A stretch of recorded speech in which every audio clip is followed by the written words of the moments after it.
Vascular disease के अंदर हमने कौन कौन सी डिजीज डिस्कस करनी है?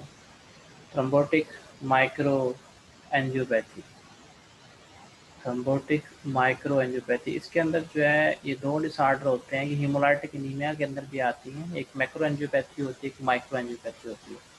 माइक्रो एंजियोपैथी के अंदर जो है वो किडनी डैमेज होता है। थ्रोम्बोटिक डिजीज डिसऑर्डर हैं, थ्रम्बस बनते हैं, ब्लड सप्लाई कम्प्लीटली ब्लॉक हो जाती है, छोटी छोटी वेसल्स जो हैं बिल्कुल ब्लॉक हो जाती हैं। उसके अंदर एक आती है हीमोलाइटिक यूरेमिक सिंड्रोम है, हीमोलाइटिक यूरेमिक सिंड्रोम डिस्कस करनी है हमने इसमें। और दूसरी होती है thrombotic thrombocytopenic Purpura, TTP. TTP का शॉर्ट फॉर्म है थ्रोम्बोटिक, थ्रोम्बोटिक डिसऑर्डर है थ्रोम्बोटिक थ्रोम्बोसाइटोपेनिक पुरपुरा। और नेक्स्ट है हाइपरटेंशन, जो है वो किस तरह किडनी डैमेज करती है, वो भी हमने सेपरेट से डिस्कस करना है, ठीक है। ये आपके वेस्कुलर डिसऑर्डर हैं जो हमने किडनी के अंदर पढ़ने हैं। नेक्स्ट है आपका टॉपिक लास्ट होगा रिनल स्टोन। रिनल स्टोन के अंदर और कितनी टाइप की स्टोन है, कैसे बनती हैं? मोस्ट कॉमन स्टोन या फिर कैल्शियम ऑक्सलेट होती है, ठीक है। कैल्शियम फास्फेट स्टोन भी है, सिट्रोवाइट स्टोन भी है, यूरिक एसिड की भी होती है, सिस्टीन वाली भी होती है। 5 टाइप की स्टोन है। इनमें से कौन सी विजिबल होती है? कुछ स्टोन रेडियोल्यूसेंट होती हैं और कुछ स्टोन जो हैं वो रेडियो ओपैक होती हैं, और कुछ के अंदर बहुत ही ज़्यादा पेन होती है और हीमोच्यूरिया जो है बहुत प्रोमिनेंट होता है उनके अंदर।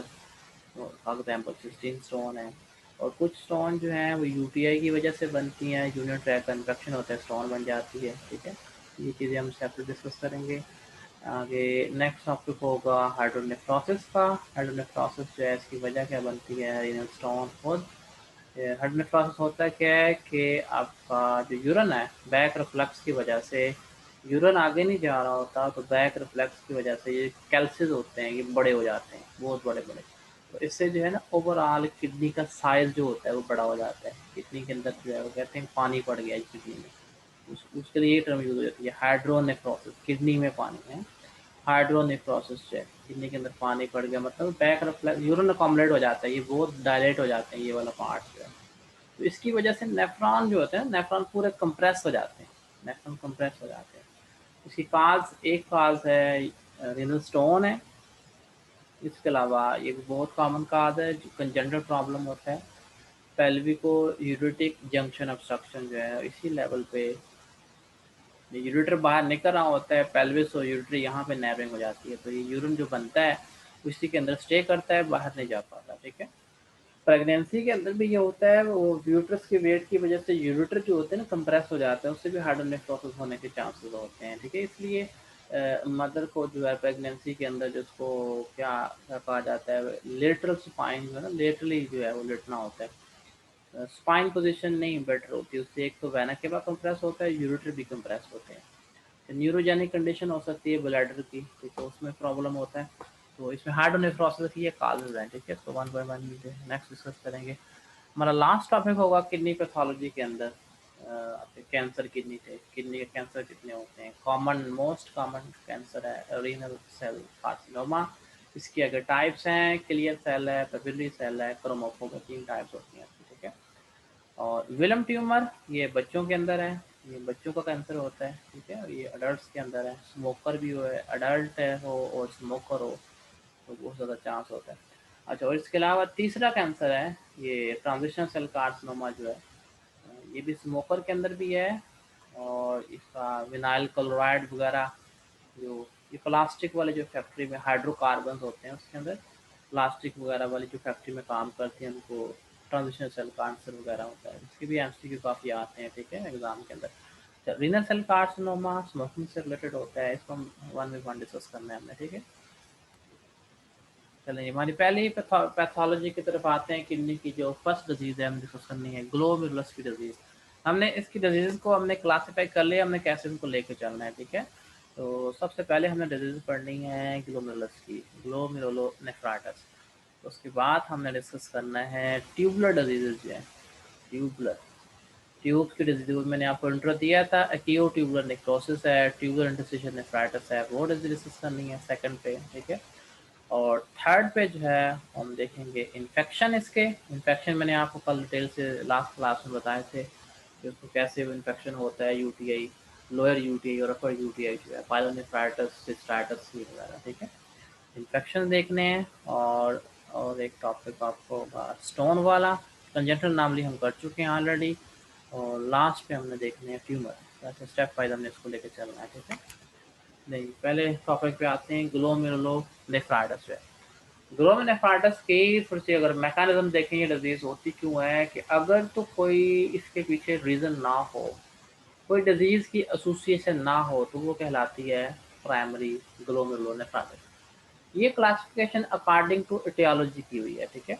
अगर तो बैकग्राउंड है कि उसको हेपेटाइटिस सी है या कोई ऑटो इम्यून डिजीज है, उसकी वजह से इम्यून कम्प्लेक्स किडनी डैमेज कर रहे हैं, तो वो सेकेंडरी ग्लोमेरुलोनेफ्राइटिस कहलाती है।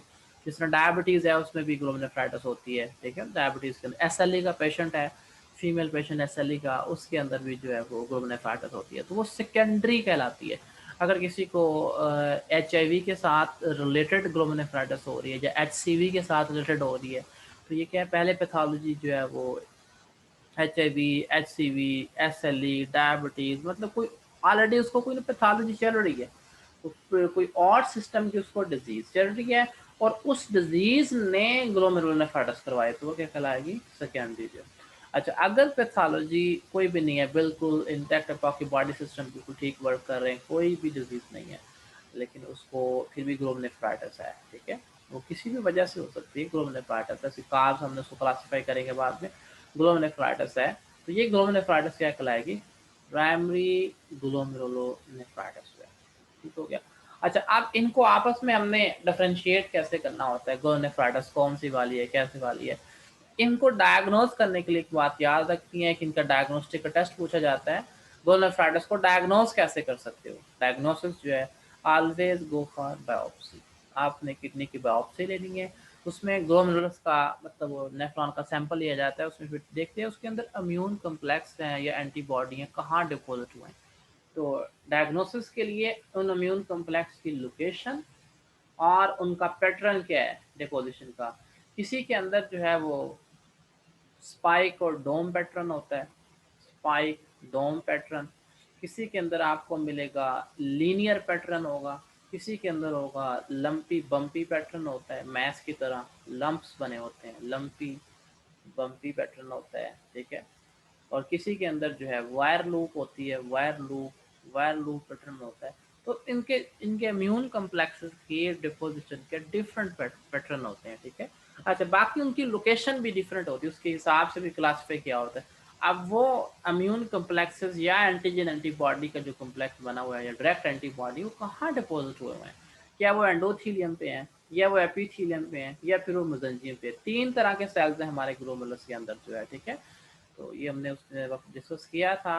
ये आपकी एपिथीलियम होगी, ये एपिथीलियम है, इसके ये पोडोसाइट होते हैं उसके, ठीक है।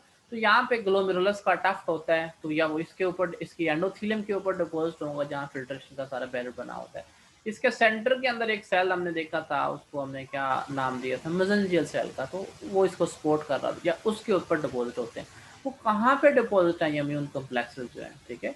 तो उसके अकॉर्डिंग हमने ना इसको डिस्टिंग्विश करना है डिफरेंट ग्लोमेरुलस को, उनकी लोकेशन क्या है, उनका सोर्स क्या है, ठीक है, पैटर्न ऑफ इंजरी क्या है। अच्छा, अब मैकेनिज्म क्या चलेगा सब ग्लोमेरुलस के अंदर जो है, सर्कुलेटिंग इम्यून कम्प्लेक्स है, वो इम्यून कम्प्लेक्स जो है ग्लोमेरुलस के अंदर, या तो वो इम्यून कम्प्लेक्स लोकल बनते हैं। अब यहाँ पे दो चीजें हैं, इम्यून कम्प्लेक्स ग्लोमेरुलस करें, अब वो ग्लोमेरुलस ये नेफ्रोटिक वाली करेंगे या नेफ्रोटिक वाले करेंगे, उसको आप कैसे क्लासिफाई करोगे कि ये नेफ्रोटिक पेशेंट में डिजीज होगी या नेफ्रोटिक होगी। तो उसमें ना दो पैटर्न होते हैं डिपोजिशन के, कि वो किस साइड पे डिपोजिट है।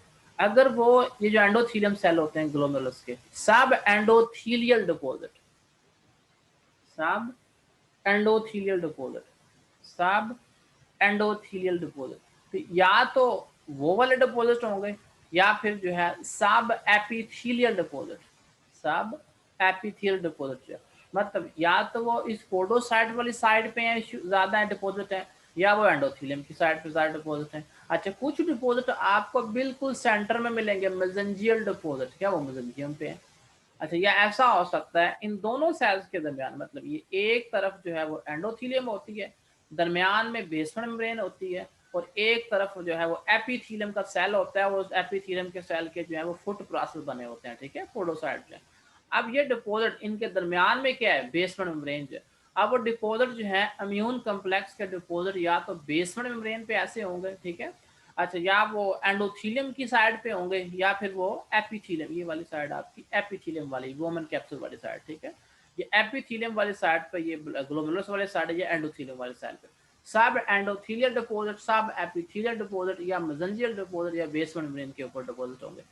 अब उनका पैटर्न क्या है, क्या वो एक लाइन में अरेंज है तो वो लीनियर हुए, ठीक है, या स्पाइक डोम पैटर्न बना हुआ, जिस तरह से स्पाइक ऐसे ऐसे पैटर्न बनता है, डोम शेप जो है, इस तरह डिपॉजिट हुए हुए हैं, या या या फिर बड़ा बड़ा मैस है, ऐसे लंपी बम्पी, इसको लंपी बम्पी डिपॉजिट कहते हैं, बहुत थिक से डिपॉजिट होते हैं, ठीक है। अच्छा, या फिर ऐसा हो सकता है कि क्रीसेंट शेप के हो गए आपको, ये मैं आपको सारे पैटर्न बता रहा हूँ, या फिर ऐसे आपको जो है मून शेप डिपॉजिट मिले, क्रीसेंट डिपॉजिट होंगे, crescent shape, half moon shape, या इस तरह के डिपॉजिट मिलेंगे। तो ये डिपोजिशन का, इम्यून कॉम्प्लेक्सेस की डिपोजिशन का पैटर्न है। तो इसी की बिना पे मतलब बायोप्सी, ये आपको सब कैसे पता चलेगा, आपने बायोप्सी करवानी, कंफर्म करवाने के लिए कि कौन सी आपकी वो नेफ्रिटिक या नेफ्रोटिक है। तो दोनों ग्रुप्स के अंदर बहुत सारी डिजीज आती हैं, नेफ्रोटिक में भी और नेफ्रिटिक के अंदर भी। अच्छा, अब सवाल पैदा होता है ये इम्यून कॉम्प्लेक्स आए कहाँ से। या तो ये इम्यून कॉम्प्लेक्स जो है बॉडी के अंदर बने हुए थे, वो सर्कुलेट कर रहे थे, किसी जगह पैथोलॉजी हुई है तो वो सर्कुलेट करते करते जो है वो किडनी में डिपोजिट हो गए, क्योंकि वहाँ फिल्ट्रेशन होनी होती सारी प्रोटीन्स की। अच्छा, या फिर वो कॉम्प्लेक्स जो है वो बने ही किडनी के अंदर है, एंटीजन भी किडनी में और एंटीबॉडी भी किडनी के ऊपर आके अटैक किया, उसने जो है इम्यून कॉम्प्लेक्स बना दिए। मतलब इम्यून कॉम्प्लेक्स का सोर्स क्या है, या वो पूरी बॉडी में किसी और जगह से आ रहे हैं, या वो लोकल किडनी के अंदर ही वो कॉम्प्लेक्स बने। ठीक हो गया। अच्छा, नेक्स्ट देखते हैं जी, एंटी जीबीएम डिजीज, एक और पैटर्न भी है, या कुछ होता है कि एंटीबॉडी अटैक करते हैं बेसमेंट मेम्ब्रेन को जो है ना, वो कॉम्प्लेक्स, मतलब एंटीबॉडी आया बाहर से, अब वो एंटीबॉडी बना, एंटीबॉडी ब्लड के अंदर बन गया, वो एंटीबॉडी आया, एंटीजन जो है वो यहाँ पे किडनी के अंदर पड़ा हुआ, तो ये एंटीबॉडी उधर से आके इधर डिपोजिट होगा, कॉम्प्लेक्स बन गया, वो अटैक कर रहा है उसको बेसमेंट मेम्ब्रेन को। तो ये पैटर्न है, ये आपका सोर्स है, वो इम्यून कॉम्प्लेक्स आए कहाँ से। अच्छा, अब नेक्स्ट देखते हैं वो डिपॉजिट हो गए, कैसे डिपॉजिट हुए, किस पैटर्न में डिपॉजिट हुए, सोर्स क्या था, बॉडी से आए जी, या डायरेक्ट किडनी में बने। अब वो डिपॉजिट कैसे हुए, या वो स्पाइक डोम पैटर्न बनाया उन्होंने, या लंपी बम्पी पैटर्न बनाया, या बिल्कुल जो है लीनियर शेप जो है वो डिपॉजिट हुए हुए हैं, या फिर वायर लूप पैटर्न होता है, वायर लूपिंग, लूप सी बनी होती है, ठीक है, तो छोटे छोटे इस तरह डिपॉजिट होते हैं, वायर लूप पैटर्न है। तो ये इनका पैटर्न ऑफ डिस्ट्रीब्यूशन आपको बता देगा कि ये कौन सी डिजीज है। तो पैटर्न ऑफ डिस्ट्रीब्यूशन बहुत ही इंपॉर्टेंट है इसमें, ठीक है। तो हम उसको डिस्टिंग्विश कैसे कहते हैं, कैसे करते हैं, इतनी सारी ग्लोमेरुलनेफ्राइटिस है, 7-8 आपकी नेफ्रेटिक वाली और 5-6 आपकी नेफ्रोटिक वाली होंगी, तो इन सबको कैसे डिफरेंशिएट करेंगे। सबको डिफरेंशिएट करने का मैकेनिज्म क्या, आप बायोप्सी करवाओ और देखो वो इम्यून कॉम्प्लेक्स कहाँ पे डिपॉजिट है और कैसे डिपॉजिट है, क्लियर है कि नहीं, कि कहाँ पे उनकी लोकेशन क्या है, मेसेंजियम पे है, बेसमेंट मेम्ब्रेन पे है, सब एंडोथीलियम है, सब एपिथीलियम है, या एपिथीलियम के ऊपर डायरेक्टली है, या एंडोथीलियम के ऊपर डायरेक्टली है, ठीक है। उनकी लोकेशन देखनी होती है बायोप्सी के अंदर, और उनका पैटर्न देखना होता है, किसी स्पेशल शेप में तो नहीं है, एक लाइन में अरेंज है, या छोटे छोटे मैस बने हुए हैं, lumpy bumpy deposit, linear deposit, spike dome pattern जो है, ठीक है, या वायर लूप पैटर्न जो है, मतलब ये जिस तरह का भी वो डिपॉजिट है उनकी शेप क्या है, ठीक है। तो आपने उसी हिसाब से ना डिफरेंट ग्लोमेरुलनेफ्राइटिस को आपस में डिफरेंशिएट करना होता है, क्लियर हो गया। अच्छा, नेक्स्ट देखते हैं, जब आपने ये डिपॉजिट करवा लिया, नेक्स्ट क्या होता है, कोई ना कोई पाथवे या कंप्लीमेंट सिस्टम एक्टिवेट होता है, कंप्लीमेंट सिस्टम यूज करना है हमने, ठीक है। कुछ ग्लोमेरुलनेफ्राइटिस के अंदर कंप्लीमेंट सिस्टम बहुत ज्यादा एक्टिवेट होता है, उसमें कंप्लीमेंट सिस्टम बहुत, सिस्टम एमपीजीएन होती है, आरपीजीएन होती है, इसमें बहुत स्ट्रॉन्ग कंप्लीमेंट सिस्टम एक्टिवेट होता है, इसको बाद में देखेंगे, ठीक है। मतलब इम्यून नॉर्मल इम्यूनोलॉजी क्या होती है, इम्यून कम्प्लेक्स इसी जगह पे पहले डिपोजिट होते हैं, सोर्स कोई भी हो, वो वहीं पे बने हैं या वो किसी जगह से सर्कुलेट करके आकर डिपोजिट हुए हैं। वो इम्यून कॉम्प्लेक्स जब एक जगह डिपोजिट हो जाए ना, वो फिर कंप्लीमेंट सिस्टम को एक्टिवेट करते हैं, कंप्लीमेंट सिस्टम एक्टिवेट होता है। कंप्यूटर सिस्टम डैमेज करते हैं उस एरिया को, फिर वहाँ पे इन्फ्लेमेशन स्टार्ट होती है। इन्फ्लेमेशन जब शुरू होती है तो फिर वहाँ पे सेल्स आते हैं, सबसे पहले न्यूट्रोफिल आएंगे, ठीक है। तो ये इस तरह पैटर्न ऑफ इंजरी चलेगा सारी के सारी ग्लोमेरुलनेफ्राइटिस के अंदर जो है। अब बात समझ में आई कि नहीं? ग्लोमेरुलनेफ्राइटिस के अंदर जो है वो पैटर्न ऑफ इंजरी कैसे चल रहा होता है, ठीक है। ये पैटर्न ऑफ इंजरी देखिएगा, ये बेसमेंट मेम्ब्रेन है ये सेंटर के अंदर।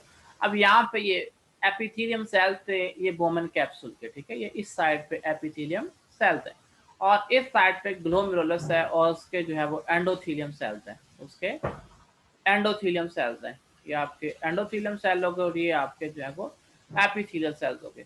अब एपिथेलियल सेल्स और एंडोथेलियम वो डिपॉजिट जो है वो कहाँ पे हैं? वो डिपॉजिट जो है अगर एपिथेलियम वाली साइड पे है, इस तरफ ब्लड है और ब्लड ने जो है उस चीज को जो है फिल्टर करना है, ठीक है। ब्लड ने जो है उस चीज को फिल्टर करना है। या तो अगर एपिथेलियम वाली साइड पे डिपॉजिट कोई बनता है, एपिथेलियम वाले डिपॉजिट इस साइड पे कोई डिपॉजिट बन जाए, तो क्या ब्लड पे यहाँ पे अगर डैमेज स्टार्ट होता है, क्या ब्लड के सेल्स को पता चलेगा कि यहाँ पे इन्फ्लेमेशन है? देखो ना, दरमियान में दीवार है, ये दीवार कौन सी है? Basement membrane. दरमियान में दीवार कौन सी है? बेसमेंट मेम्ब्रेन की जो है। अब अगर डिपॉजिट जो है ना एपिथेलियम वाले साइड पे होते हैं, मतलब पोडोसाइट डैमेज होते हैं, तो इन्फ्लेमेटरी, ये बहुत ही इंपॉर्टेंट कंसेप्ट है, ओके। इन्फ्लेमेटरी सेल्स जो है उसमें इन्वॉल्व नहीं होते। आपके पोडोसाइट डैमेज हो रहे हैं, ठीक है, होने दें। क्या यहाँ पे न्यूट्रोफिल आएंगे अगर पोडोसाइट डैमेज हो रहे हैं? न्यूट्रोफिल आपके पड़े हैं ब्लड के अंदर, तो उनको तो पता भी नहीं चलेगा कौन मर रहा है। तो यहाँ से वो डेड हुए, अगर डैमेज हो भी गए, ठीक है, वो ऐसे तो यूरिन में चले गया है केमिकल उसका, ठीक है। ये आपका बोमन स्पेस थी सारी। तो अगर इस जगह पे, इस साइड पे जब भी डिपॉजिट होते हैं, ठीक है, इस साइड पे बेसमेंट मेम्ब्रेन और एपिथेलियम वाले साइड के ऊपर जब डिपॉजिट होता है या एपिथेलियम के ऊपर डायरेक्ट डिपॉजिट होता है, तो इन्फ्लेमेटरी सेल्स को कुछ खबर नहीं होती हो क्या रहा है, ठीक है। इन्फ्लेमेटरी सेल्स को कुछ भी पता नहीं चलता किसी जगह इंजरी चल रही है। इन्फ्लेमेटरी सेल्स इसमें नहीं आएंगे। तो अब जरा इसको हम मजीद जो है एलॉबरेट करते हैं। जो ये नेफ्रोटिक सिंड्रोम होती है, ये आपकी नेफ्रोटिक सिंड्रोम के पैटर्न, इन सब के अंदर जितने भी नेफ्रोटिक सिंड्रोम है, इसके अंदर आपको कोई इन्फ्लेमेटरी सेल नहीं मिलेगा। इन्फ्लेमेटरी सेल मतलब इन्फ्लेमेशन होती नहीं है। तो अब वो रोबन पैथो वाला, ये पेसोमन वाला, ये सारे इसके बारे में, नेफ्रोटिक सिंड्रोम के बारे में क्या कहा जाता है कि ये नेफ्राइटिस जरूर है लेकिन मिसनोमर है, ये गलत नाम दिया हुआ है। आइटिस का मतलब होता है इन्फ्लेमेशन, और जनरल पैथोलॉजी के अंदर फुल डिटेल से दिया हुआ कि जब भी इन्फ्लेमेशन होगी इन्फ्लेमेटरी सेल्स आएंगे। अब ये कैसी ग्लोबल नेफ्राइटिस है कि इन्फ्लेमेटरी सेल्स को खबर भी नहीं है? तो ये मिसनोमर है सारी नेफ्राइटिस ही है, सारी की सारी के हैं नेफ्राइटिस। जो जो नेफ्रोटिक सिंड्रोम के अंदर नेफ्राइटिस होती हैं उसमें इन्फ्लेमेटरी सेल्स नहीं आते। क्लियर हो गया? उसमें इन्फ्लेमेटरी सेल्स नहीं आते। डन हो गया का नहीं? ये पैटर्न मैं आपको बता रहा हूँ, देखिए किस तरह डिपोजिट हुए, आपको क्लियर हो गया ये नेफ्रोटिक सिंड्रोम होनी है उसको, है जिसमें इन्फ्लेमेटरी सेल और ब्लड के अंदर आपको टीएलसी जो है वो इन्फ्लेमेटरी सेल्स, न्यूट्रोफिल वो ज्यादा नहीं हो सकते, ठीक है, क्योंकि उसको तो पता भी नहीं है इन्फ्लेमेटरी सेल्स को किसी जगह इन्फ्लेमेशन भी हो रही है। डन हो गया? अच्छा, अब अगर डिपॉजिट यहाँ की एंडोथेलियम के ऊपर मैं डिपॉजिट करता हूँ, बेसमेंट मेम्ब्रेन की दूसरी साइड पे, अगर इम्यून कॉम्प्लेक्स जो है वो इसके ऊपर डिपॉजिट हो जाए एंडोथेलियम के ऊपर, ठीक है, सब एंडोथेलियम या एंडोथेलियल डिपॉजिट जो होते हैं, अब ये डैमेज करेंगे ब्लड वेसल्स को। क्लियर है? ये डैमेज करेंगे ब्लड वेसल को। अब जब ब्लड वेसल डैमेज होगी, ब्लड वेसल जो है वो डैमेज होगी, तो अब ये तो ब्लड तो इधर से घूम रहा है ना, ये ब्लड है, तो ब्लड के अंदर कौन से सेल होते हैं? न्यूट्रोफिल। उसमें न्यूट्रोफिल सारे ब्लड सेल्स हैं जो केमिकल डायरेक्टली ब्लड में जाएंगे कि नहीं जाएंगे? ऑफ कोर्स जाएंगे। जब आपने एंडोथेलियम को डैमेज किया, तो एंडोथेलियम तो कैपिलरी का पार्ट है, आपने एंडोथेलियम डैमेज की, उसके केमिकल निकले, वो तो ब्लड में आएंगे। जब ब्लड में केमिकल आएंगे तो न्यूट्रोफिल को तो खबर मिलेगी ना। न्यूट्रोफिल तो भागे आएंगे, क्या हुआ है ग्लोमेरुलस के अंदर, इतने ज्यादा आएंगे कि ग्लोमेरुलस के अंदर जो है वो पूरे न्यूट्रोफिल न्यूट्रोफिल न्यूट्रोफिल, वो इंजरी हो गया इधर, इन्फ्लेमेटरी सेल्स पहुंच गए। अच्छा, जब वो इधर आएंगे उन्हें फर्दर इंजरी करनी है, इन्फ्लेमेटरी सेल्स यहाँ पे इकट्ठे हो जाएंगे। तो नेफ्रिटिक सिंड्रोम के अंदर क्या होता है, हाइपर, इसके बारे में ये एक टर्मिनोलॉजी लिखी यहाँ पे, hyper cellular glomerulus, hyper cellular glomerulus. बहुत ज्यादा सेल इस ग्लोमेरुलस के अंदर आ गए, सारे इन्फ्लेमेटरी सेल्स हैं जी, इन्फ्लेमेटरी सेल्स है। एंडोथीलियम डैमेज हो रही है, ब्लड वेसल डैमेज हो रही है। एक तो इस पेशेंट को हेमेच्यूरिया होगा, ठीक हो गया। एंडोथीलियम डैमेज हो रही है, आपका वेसल डिस्टर्ब होगी, जीएफआर पे फर्क पड़ेगा, जीएफआर अच्छा खासा थोड़ा हो जाएगा। ये नेफ्रिटिक सिम्टम की पिक्चर होती है, जीएफआर जो है वो थोड़ा हो जाएगा। हाइपरसेलर ग्लोमेरुलस हो गया, हाइपरसेलर इतना जहां पे रश पड़ जाएगा कि फिल्टर करने के लिए जगह ही नहीं बची। किसका रश, किस चीज का है? हाइपर सेलुलर ग्लोमेरुलस हो गए हैं, इतने सारे इन्फ्लेमेटरी सेल्स आते हैं, क्योंकि डैमेज किस तरफ है? एंडोथीलियम की तरफ डिपोजिट हुए हैं, ठीक है। ये पिक्चर होती है किसकी? नेफ्रिटिक की। अच्छा, ये जितनी नेफ्रिटिक सिंड्रोम है ना, वो असल नेफ्राइटिस है, वो रियल इन्फ्लेमेशन है। नेफ्रिटिक सिंड्रोम रियल इन्फ्लेमेशन है। जितनी नेफ्राइटिस है, ग्लोमेरुलर नेफ्राइटिस नेफ्रिटिक ग्रुप में आएंगी, वो सारी की सारी इन्फ्लेमेटरी हैं। उनके अंदर हाइपर सेलुलर ग्लोमेरुलस होना ही होना है, उसमें इन्फ्लेमेटरी सेल ग्लोमेरुलस के अंदर आएंगे। इम्यून कम्प्लेक्स डिपोजिट हुए, कंप्लीमेंट सिस्टम एक्टिवेट हुआ, कंप्लीमेंट सिस्टम ने एंडोथेलियम डैमेज की। जब ऐसे ही एंडोथेलियम डैमेज हुई, उससे केमिकल निकले, केमिकल रिलीज हुए न्यूट्रोफिल के लिए, कीमोटैक्सिस का सोर्स बने, कीमोटैक्सिस करते हुए न्यूट्रोफिल यहाँ पे पहुंचे। मतलब तो इन्फ्लेमेशन का एक जो है नॉर्मल प्रोसेस है कि उन्होंने आना है, न्यूट्रोफिल यहाँ पे आएंगे, एक्यूट इन्फ्लेमेशन जब भी होगी, डन हो गया। अच्छा, अब अगर पर्दे के उस पार कोई मसला हो रहा है, दरम्यान में तो बेसमेंट मेम्ब्रेन है, तो न्यूट्रोफिल को कुछ खबर नहीं होती। बात समझ में आ गई कि नेफ्रोटिक और नेफ्रिटिक में हिस्टोलॉजिकल लेवल पे क्या डिफरेंस आता है? एक में जो है वो व्हाइट ब्लड सेल इन्वॉल्व होंगे, और नेफ्रोटिक के अंदर कोई व्हाइट ब्लड सेल इन्वॉल्व नहीं होते, वो एक साइड पे रह जाते हैं, वो बेसमेंट मेम्ब्रेन की दूसरी साइड होती है, बेसमेंट मेम्ब्रेन की दूसरी साइड। अच्छा, ये बातें क्लियर हो गई है कि नहीं, कि इनकी लोकेशन बहुत ही इंपॉर्टेंट है, आप पैथोजेनेसिस को जो है वो इजीली समझ सकते हो, ठीक है। कि इस पेशेंट को सिर्फ प्रोटीन यूरिया होगा या फिर इसको हेमच यूरिया होगा, तो आप इसको जो है वो एक्सप्लेन कर सकते हो अगर आपको लोकेशन का पता है। आपकी बायोप्सी क्या बता रही है जी? आपकी बायोप्सी कह रही है कि सब एंडोथेलियल डिपॉजिट है, तो क्या पिक्चर होगी? ये पेशेंट मुझे नेफ्रोटिक सिंड्रोम वाला पेशेंट लग रहा है। जो सब एपिथेलियल डिपॉजिट होते हैं, ये पेशेंट होते हैं नेफ्रोटिक सिंड्रोम वाले, क्लियर है। तो नेफ्रोटिक सिंड्रोम और नेफ्रिटिक सिंड्रोम में बाकी डिफरेंसेस जो है उनको वन बाय वन जो है नेक्स्ट देखते जाएंगे, ठीक है। न्यूट्रोफिल आए, उन्होंने जो है वो सारा डैमेज किया, फ्री रेडिकल बने, ठीक है। तो अब जब न्यूट्रोफिल वहां पे आएंगे, सेल मेम्ब्रेन डैमेज होगी, मेटाबोलाइट्स आ गए सारे, जीएफआर आपका अच्छा खासा कम हो जाएगा। जीएफआर जो है वो एंडोथेलियम डैमेज किया ना आपने, आपने तो ग्लोमेरुलस से डैमेज कर दिया। अच्छा बताएं, क्या क्या नेफ्रोटिक सिंड्रोम में ग्लोमेरुलस डैमेज हुआ? नेफ्रोटिक सिंड्रोम में मैंने एपिथेलियम डैमेज किया, नेफ्रोटिक सिंड्रोम में एंडोथेलियम की तरफ आए ही नहीं हो, तो इधर ना फिर न्यूट्रोफिल भी कोई नहीं आए, ग्लोमेरुलस बिल्कुल इंटैक्ट है। अच्छा, अगर ग्लोमेरुलस इंटैक्ट है तो क्या फिल्ट्रेशन पे फर्क पड़ेगा? नहीं। जब आपका ग्लोमेरुलस ही ठीक है तो फिल्ट्रेशन क्यों खराब होगी? तो जीएफआर नेफ्रोटिक सिंड्रोम के अंदर पोडोसाइट मतलब इस तरफ एपिथेलियम वाली साइड पे डैमेज होता है, और ये डैमेज सिर्फ इसी तरफ रहता है, यहाँ पे कोई इन्फ्लेमेटरी सेल नहीं आता। एक बार जब इन्फ्लेमेटरी सेल नहीं आएगा तो फर्दर इंजरी नहीं होगी, ठीक है। ग्लोमेरुलस भी डैमेज नहीं होगा, ग्लोमेरुलस भी डैमेज नहीं होगा। अगर ग्लोमेरुलस बिल्कुल डैमेज नहीं होगा तो समझ लो जीएफआर ठीक है। अच्छा, अगर आपका जीएफआर ठीक है तो क्या आपका यूरिया करंट ज्यादा हो सकता है?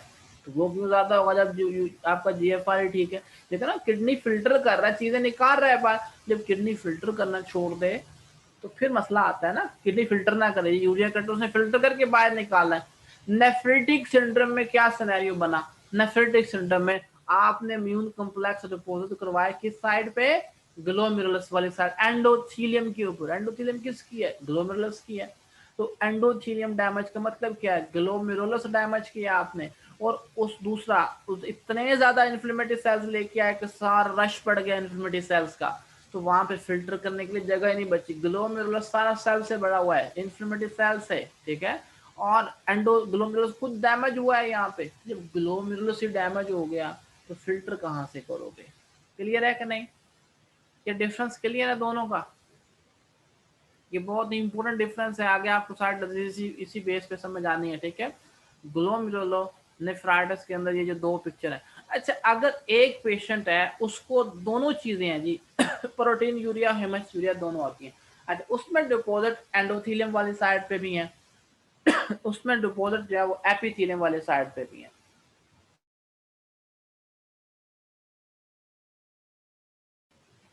डिपॉजिट जो है वो एंडोथेलियम वाली साइड पे भी है और एपिथेलियम वाली साइड पे भी है। तो इस तरह के जो पेशेंट होते हैं उनको हेमचूरिया, इनको जो है वो ब्लड भी यूरिन के अंदर आ रहा होता है, हेमचूरिया भी होता है, प्रोटीन यूरिया भी होता है, मतलब वो कुछ ऐसी डिजीज होती हैं उसके अंदर ग्लोमेरुलस दोनों साइड है, ग्लोमेरुलस भी डैमेज हो रहा होता है, एपिथेलियम भी डैमेज हो रही होती है। ये डिफरेंस क्लियर है नेफ्रोटिक और नेफ्रोटिक का?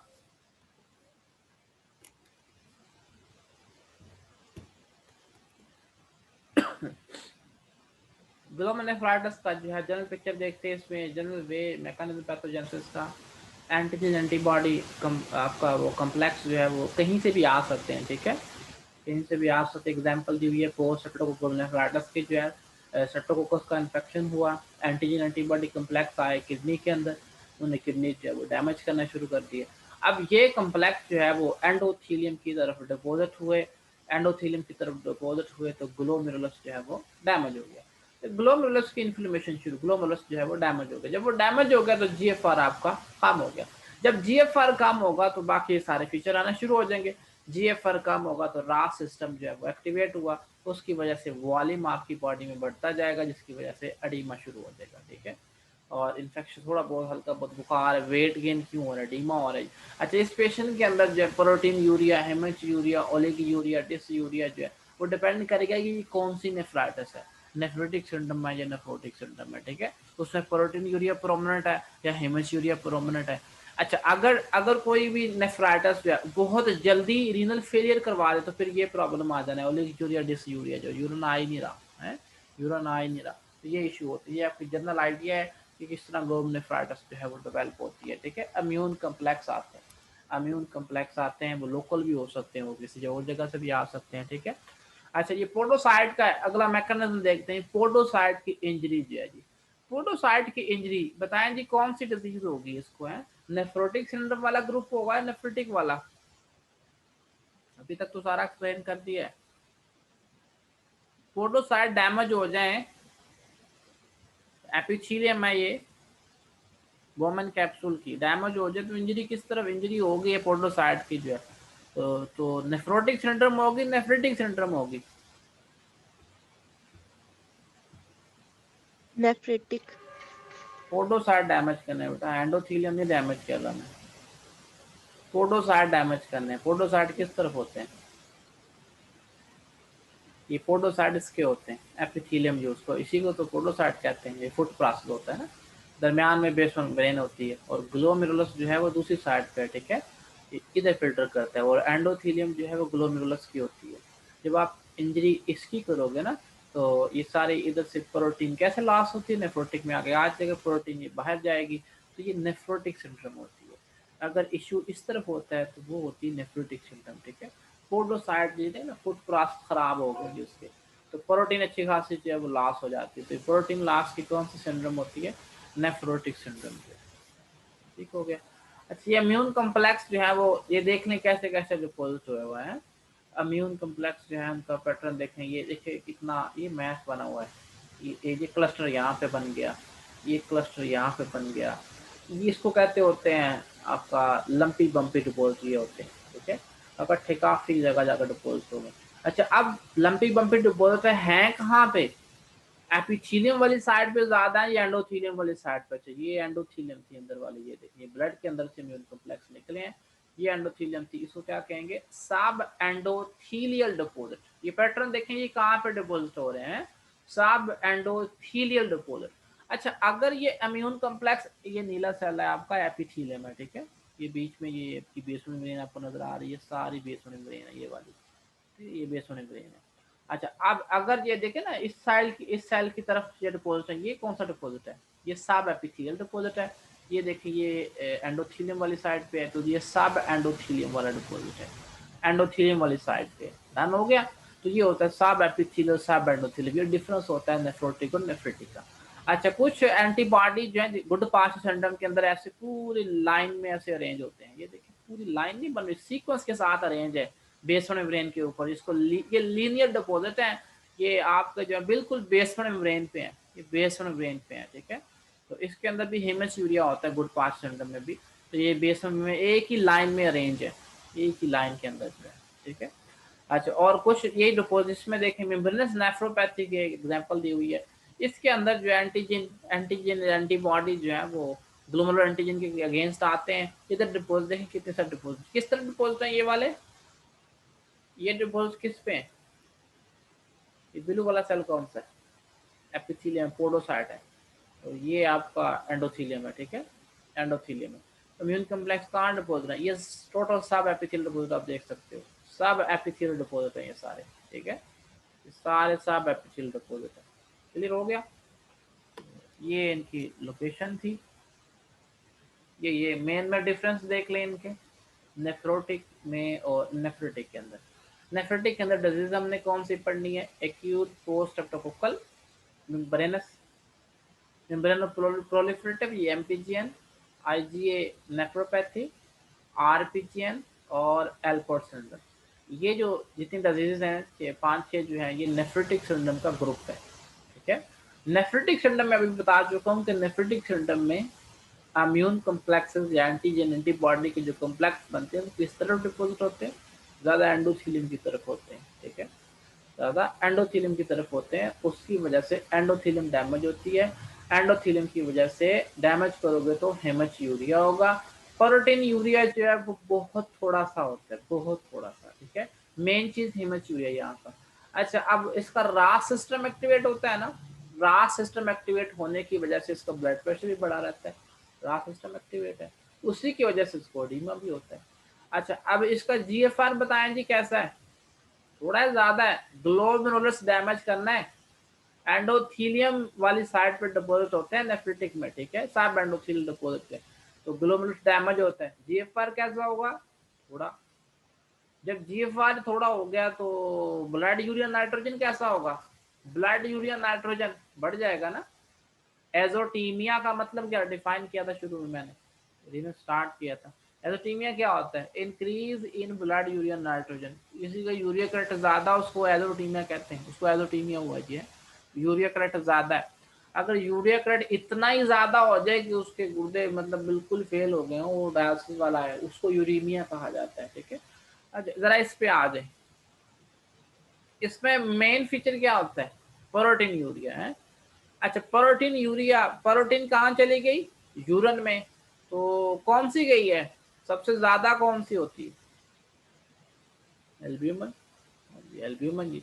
आगे प्रोटीन जो है यूरिन में चली गई है, तो ब्लड में बच गई नहीं, हाइपो एल्बोनीमिया, ठीक होगा, हाइपो एल्बोनीमिया, ब्लड में नहीं है ना, ब्लड में नहीं, हाइपो एल्बोनीमिया की वजह से अगेन उसको एडीमा होना है। यहाँ पे एडीमा क्यों हो रहा है, प्रोटीन कम है जी उसकी, यहाँ पे एडीमा क्यों हो रहा है, यहाँ पे पानी ज्यादा हो जाता है, वॉल्यूम लोड हो जाता है, ठीक है।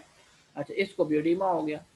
नेक्स्ट, वो प्रोटीन जो है, वो प्रोटीन जो है हाइपरलिपिडीमिया, उस प्रोटीन ने ट्रांसफर करने से लिपिड भी, ओहो, वो ठीक से ट्रांसपोर्टेशन नहीं होगी, लाइपोप्रोटीन वो भी लॉस हो जाती है, तो लिपिड जो है वो ज्यादा हो जाते हैं, हाइपरलिपिडीमिया।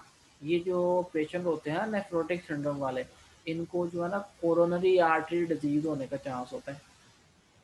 कोरोनरी आर्टरी डिजीज क्यों होता है, क्योंकि इनके लिपिड ज्यादा हो जाते हैं। अच्छा, आगे नेक्स्ट देखते हैं। और ये पेशेंट जो है इनको डीवीटी भी होती है, डीप वेन थ्रोम्बोसिस। इनको डीवीटी क्यों होती है, क्योंकि इनके अंदर हाइपर कोएगुबिलिटी होती है। वो क्यों होती है, हाइपर कोएगुबिलिटी क्यों है, लिवर प्रोड्यूस करता है एंटी थ्रम्बिन 3, ये एक प्रोटीन है।